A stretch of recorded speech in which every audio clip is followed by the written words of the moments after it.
Hi, everyone. Today I wanted to bring on Irene Diamond. She is an industry powerhouse, and we definitely have a lot of conversations behind the scenes on what we see online a lot, particularly with raising your rates. And there's so many ways to cook a chicken, and there's so much fear and anxiety around doing this. There's so much hesitation and doubts that we have around doing this. A lot of it, we're empaths, we're business owners. We don't want to be rejected.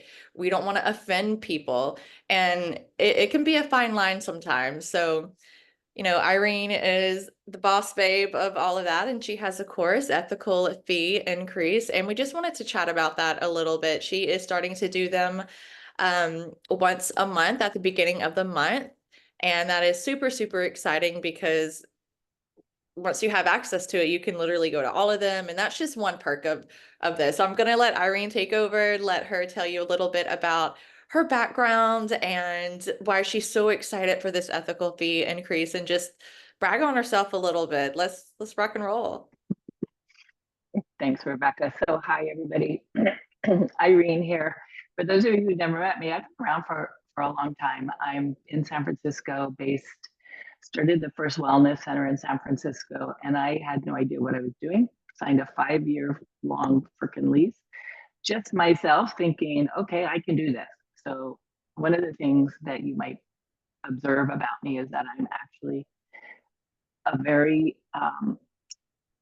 can do gal. So everything I put my mind to, I'm like, no matter what, I'll figure it out and make it happen. And so over the last 30 years, I figured out how to run a pain relief and wellness center and went through the ups and downs as many of you are doing. And I realized that what I was doing was following what everybody else was saying to do.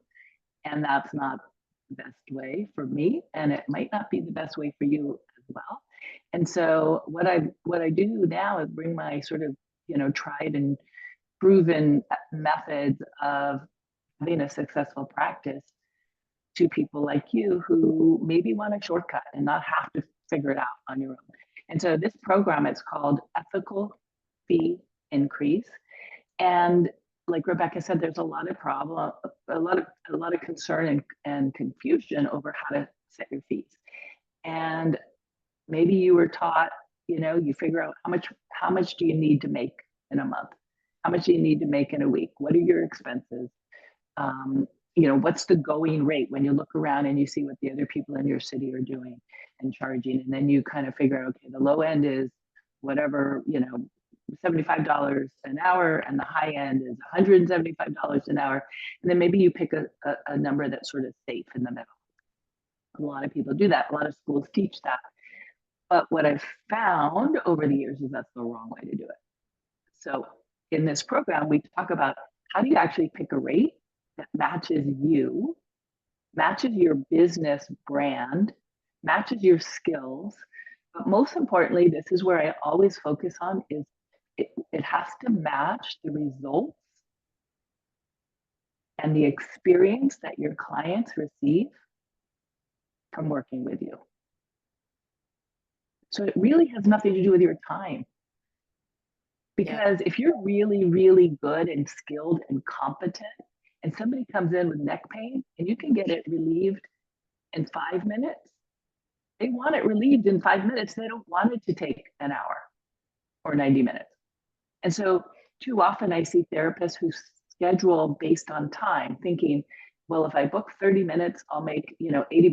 But if I book an hour, then I'll make 150. And then if I book a 90 minutes, I'll make more money. That's one way to do it. That's not the way I teach. And so, again, we kind of flip everything on its head. And this ethical fee increase is literally based on ethics. Like there's no smoke and mirrors, there's no tricks, there's nothing. It's what does your client get? And we talk about how do you determine what do your clients get? What's the value? And there's a lot of bits and pieces that go into that. So it's not just time. And so we talk about that. We talk about how to position yourself as a premium level service provider. And I'll just give you sort of a little teaching right here. There's 4 levels, and actually, Rebecca, you probably know this because it's in my book. Where's my book? I don't know. It's up there. 4 levels of pricing in any business. I've categorized it. There's bargain, mainstream, premium, and luxury. Bargain, mainstream, premium, and luxury. When I started our wellness center, we were bargain. We were bargain. Like I was like doing $20 off new client special. I was, you know, bundling buy five, get one free. It was all bargain. Did you do And that Groupon? was fine. Huh? Did you do Groupons? We were one of the very first, I mean, again, I've been around a long time, 26 years in this location. We were one of the very first Groupon businesses in San Francisco. Get this, it was so crazy. Groupon didn't even know how it worked. We didn't know how it worked. They sold, I don't remember, they sold like 150 certificates for, I think it was $39 massages. And they gave us a printout. It wasn't even in alphabetical order. So somebody would call and we'd have to like find them on, it was crazy. And then finally I got smart and figured out, hey, since you didn't buy a certificate, I can purchase it right here, for you. Anyway, yes, we did Groupon, we did flyers, we did all this stuff because that's what I was taught. And that was a volume-based business. In other words, the more people coming in, the more hours on the books, booked and busy. I even started a program called How to Get Your Appointment Book Filled. And it was a great program, but again, it was the concept of volume instead of value. Volume instead of value. So I flipped that. So I want to teach people and give them the insight on how they can literally transform their practice into a practice where they're only working with their dream clients. They're charging premium fees if they want to be charging premium fees, and they're not going to piss off their old clients when they raise the rates. There's a whole way to do that. It's honoring loyal clients. We don't call them old clients because who wants to be an old client? We call them loyalty, legacy clients. And so it's really a lot of fun. People who've gone through the program love it. They say it's transformed their practice. And it's just a fresh way of really being a leader in your city where clients see you as the advisor, as the expert, as the person to refer their friends and family to. So it's just a win-win all the way around. And it's really a fun thing. I've done it as a 10-day challenge where each day is a quick email that gets sent and then a link to a video on a private piece of YouTube. So you watch the video, it gives you that day's exercise to do, brainstorming kind of thing, and then you apply it and you comment that you did it. And so it's accountable and you go through it. And by the end, your fees should be higher. And we focus on one single service instead of every single fee for all of your services. But I also talk about how most therapists have too many services. It's too confusing for their clients.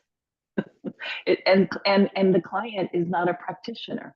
So when they look online, they're like, well, should I do this one or this one or this one? Or this? I don't know. I just have a neck pain. I just want to de-stress. Like so I don't talk about that too.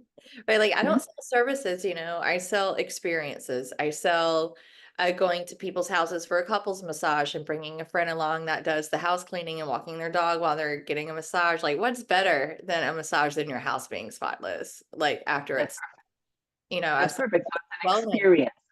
right? Yeah. And I think that is often overlooked. And you said the word value and people, oh my gosh, we see it on Facebook all the time. Know what you're worth, charge what you're worth, but what you're worth is what you think of you, and what you're valued is what the client is willing to pay for that. And those are two completely different things. And I think we often like get egotistical about it. And or the other extreme is we over justify why we're charging what we're charging, and I mean, a quick fix of that is making an intro video for your website, and letting people get to know you. But it's these same reoccurring things that we see constantly, and it doesn't have to be that stressful. It doesn't. It's stressful because it's money and people are in business to make money. And there's this concern if they raise their fees too high, they'll lose a lot of business. So And so we talk about that in the program. How do you raise your fees, even if they're twice what everybody else is charging? How do you do that and still keep your doors open and make the income you want? right. And there is a way to do it. And so it is scary. I totally get it. I mean, every time I've raised my fees, there's a little, wonder if that's going to be too high. And I'm the highest probably in San Francisco. I'm not a massage therapist now. I do the diamond method. So it's rehab, but it incorporates hands and movement and stuff. And so there's a cap. There is a cap, right? My fees right now, I'll just give you an example. Again, it's not time based, but they range between 300 and 800 per session on insurance. And so that's what people are paying me. Now, can everybody afford that? Of course not. But even if you charge 50 bucks, could everybody afford 50 bucks? Of course not. So there's a range. So again, are you bargain, mainstream, premium, or luxury? If you want to be premium or luxury, how do you do that? And still make the income with the number of clients you want to work with and you have to deliver premium or luxury experience if you're charging those fees, right? So that's what we look at, is how to put it all together. But Rebecca, you said the value is what the client will pay. And that's so important. Our ego has nothing to do with that. Our ego has nothing to do with it. We can't say, this Apple AirPod is worth $150. The marketplace has to justify it. And if they buy it, clearly they think it is. But if nobody buys it, then we have to go, okay, where is there a disconnect? So it's kind of fun, once you start seeing all the variables that go into setting fees. And then if you're like me, you'll want to challenge it, you want to push, and you want to see how high can you go, especially if you don't want to spend all day in your clinic and you want to be out living your life. And if you can make, in a half a day, if you can make what would have taken you a whole day to make, like, why not, right? It gives you more freedom. So would your course be good for people that are just starting out and just kind of want to learn how to price accordingly from the get-go? Like, my situation, but for those who don't know a little bit about my story, I this month actually made a year living in Austin, Texas, and I moved from Louisiana, and whoa, the cost of living was extremely different.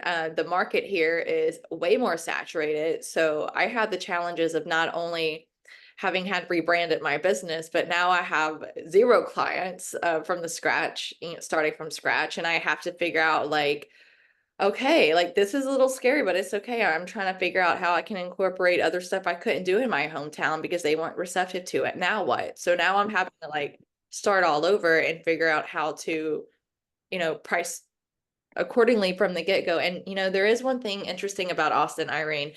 People here love their angel numbers.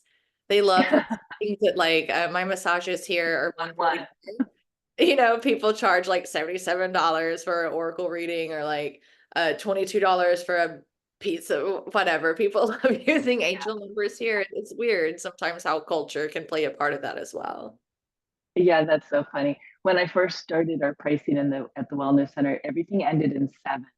And this was before I studied marketing. Well, psychologically, marketing, the numbers ending in 7 make a lot of sense because they're not right at the, zeros. But I had no idea, but I wondered why they were selling so well. And our numbers often still end in 7. So whether it's angel numbers, it doesn't really matter. And then also there's the psychology. If we're looking at premium and luxury, everybody knows 199 is 200. Like, just say 200, you're not going to fool anybody where they're going to go, a dollar cheaper. No, it doesn't work that way. Gotta cover the credit card processing fees. Yeah. Yeah. So my numbers now are 300, 450, 600, 800. Like, they're just set. And if that freaks people out, then that lets me know that those people are looking for a bargain, but I'm not a bargain anymore, me personally. Right. So there's a lot of ways. But Rebecca, you asked, is it good for people starting out? I think it'll be good for people starting out because they'll see my perspective, which again is opposite most of the time from what they're taught in school. So just to be exposed to some different ways of seeing things, I think is really helpful. And I like therapists to have some experience because it just gives them a sense of who they are, what they can help their clients achieve or relieve. And that's a phrase I use a lot. You can start thinking about it now. If you don't take the program, people watching, what can you help people achieve or relieve? That's a good place to start because that has a value to your clientele. So yeah, brand new people for sure, but experience. Most of the people who work with me have been in practice for 5 years plus. They know who they are. They know what they like to do. They know who they like to work with. They know what conditions or symptoms or goals or whatever they prefer to work with. And that's really fun because now we can fine tune where they're at and really ramp it up for maximum revenue. I really love the achieve or relieve this. That You really, know, I mean, that's it, right? Like, again, like I break it down to concepts therapists haven't heard. I'm glad you like that. Nobody taught me when I was starting as a massage therapist that a client comes for only one reason. They only see us for one reason because they have a problem they want to relieve or a goal they want to achieve, right? I want to lose weight. I want to lose weight. I want to run faster. I want to get rid of my pain. I want to sleep through the night. Like that's all it is. But nobody taught me that. So I had no idea. Like I knew people wanted to book a massage and I knew maybe they wanted to relax, but I didn't think it past that. I knew they wanted to increase their range of motion, but I didn't think it past that. So again, distill each of your clients right now that you have. Next time you book an appointment with them or they come in, think to yourself, what is it that they want to achieve or relieve? That'll help you be a much better provider because you now know what you're working towards together. It's really a cool lens to put things through.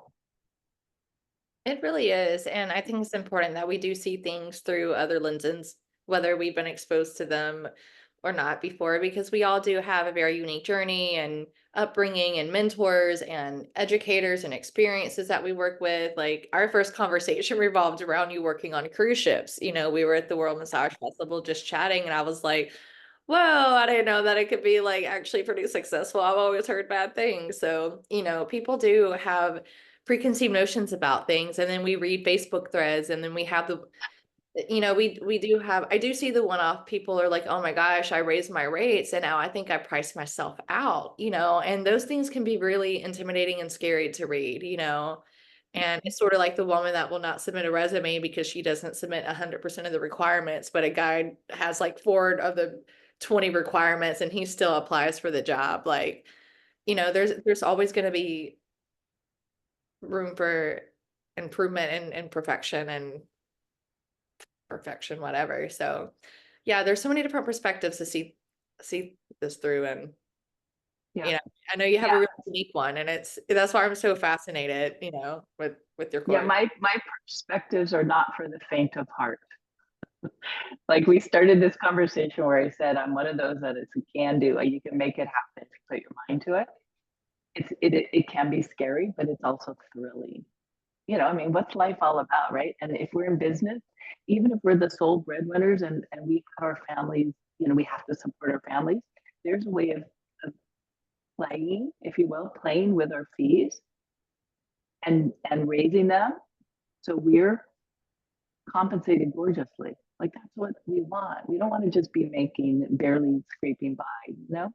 That's where I think we really need to flip the conversation and stop thinking how much do you need and instead start thinking how much do you want. Yes. And it goes to say a lot about being on the frequency of what you want to achieve truly, because if we are just repeating affirmations to ourselves that we don't actually believe, like they're not going to come true. I don't personally do affirmations anymore, but I've had to really get in the mindset of, um, some stuff I want to do. Like we're on Zoom right now. We're probably not going to, show too much of my apartment here, but I have a cute little tea table behind me with lots of little teacups and crystals. And that's something I want to achieve in the next 2 years. It's starting that business, and it's a whole new world for that, and I'm gonna have to go through this process again on like what to charge, like right from the get-go. And now it's applied to the food industry, and it's like, what can I take from my previous 14 years of doing massage into this new venture? And it does apply across multiple, like, Well, industry business is mindset. business. The concepts are the same. Yeah. Yeah. And there's different ways of running a business. So it's not like my way is the right way, but I certainly enjoy it. And the people who apply it get a kick out of it too. Yes. Rebecca, I do need to bounce, but for anybody listening, if they want to join, the link will post. Ethical fee increase. It starts the first of the month. And right now, July is when we're recording this. We've literally, this is midway, way through this year. So whatever's happened up to this point, we've got another 6 months to rock and roll. So this is a perfect time. Jump in, start the rest of the year strong, and then you can revisit it every month on the first of the month when we run this again. It's a challenge.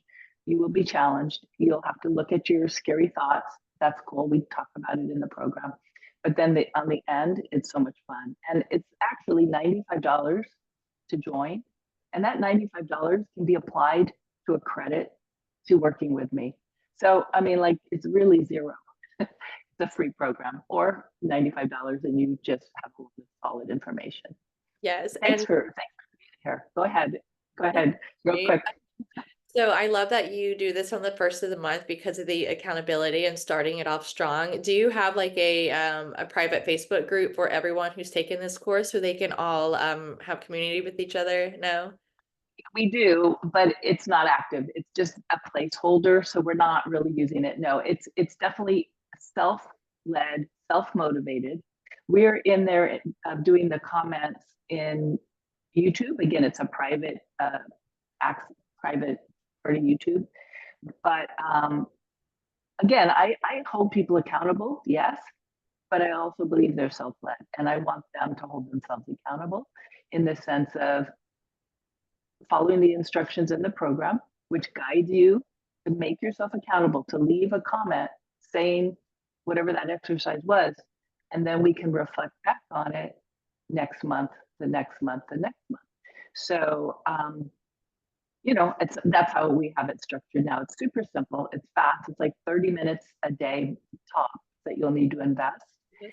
And that's why, yeah, we call it a sprint. You run into the finish line.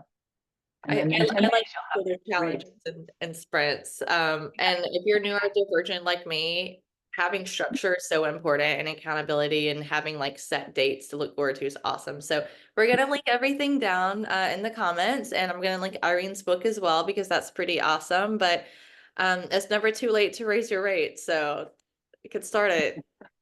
Thank you, Irene. Thanks, Rebecca. Bye, everybody. Bye.